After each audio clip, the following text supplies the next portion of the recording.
Hello guys. Ayan. Ito na yung sinasabi ko na i-rewind natin na stator.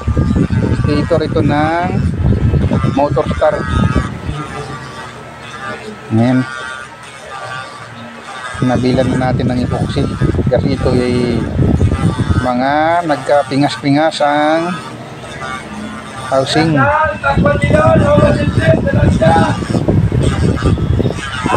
Ngayon, asahin muna natin para magpareho dun sa original. Ngayon, kailangan na maingat lang tayo mag-asa. Kailangan pareho nung taas nung mga original. Yan, mayroon namang gayahan.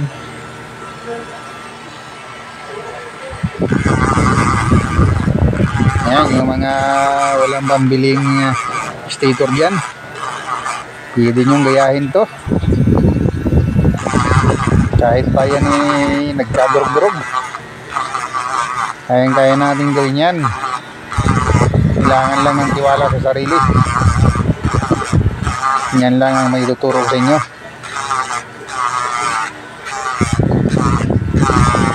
Napakasimple lang naman itong rewind. Kaya alternating current ito ay forward reverse lang ang turn ng nito, winding.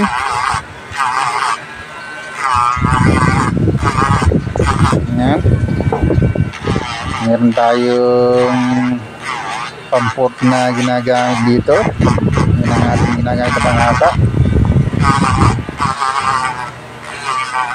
para medyo malamig lang gamitin, magaan sa kamay.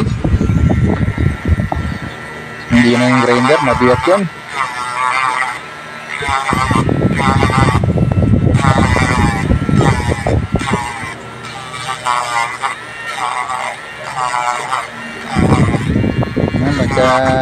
Maganda na pantay na dito sa lahat sa mga original na kabit. Medyo pabilugin lang yung kanto. Kung ano yung tsura nung original, ganun din ang gagawin nyo. Madali lang i-repair yung mga ganyang ang trabaho lang naman ito para wag mag-ground doon sa bakal. Kaya ito ay may parang plastic dito sa mga gilid na to. Ayan.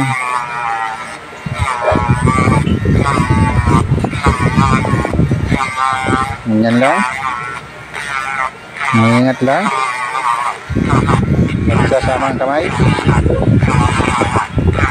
Kahit maliit lang yan, masakit din yan gas-gas. Gas-gas ang habit mo. Mamaya, i-rewind na natin to.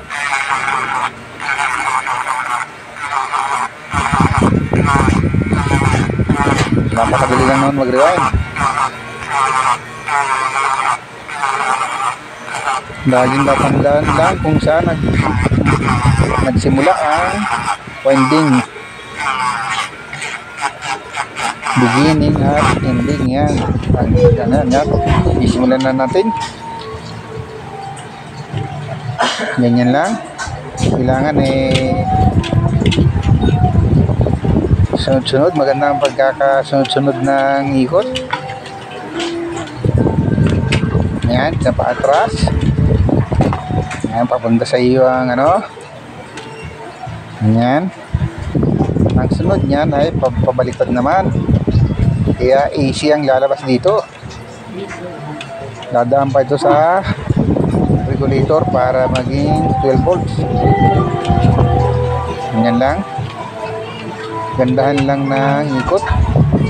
Kailangan medyo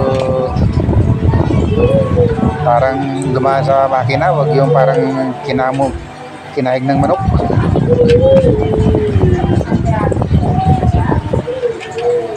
Yan. Kailangan hindi nagpapatong-patong. Kailangan nakasunod dun sa hilira. Ang ikot nito ay 55 turn. Ganyan lang yan guys. Bibilangin nyo 55 turn bawat niya.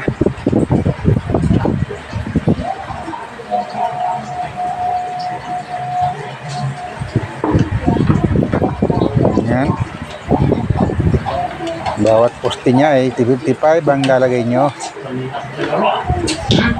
Ganyan lang. Mabilis lang yan. Ano, malapit na matapos.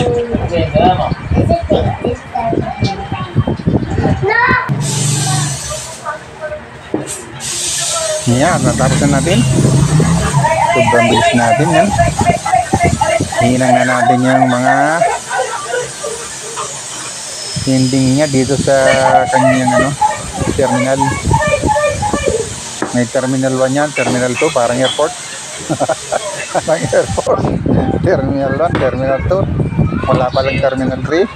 Yung dati nating ginawa ay 3-phase, kaya terminal 3. Yung terminal 3 yun. Ito ay hanggang terminal 2 lang. Ayan. Tignan lang natin ang paghihinangan.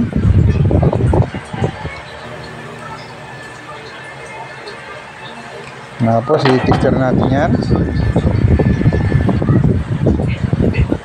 Ayan, i-tester na natin at nakahinang na.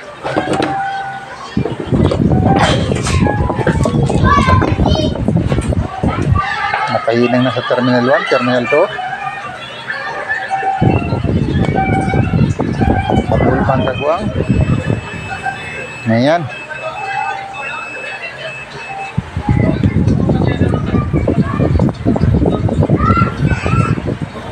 Okay.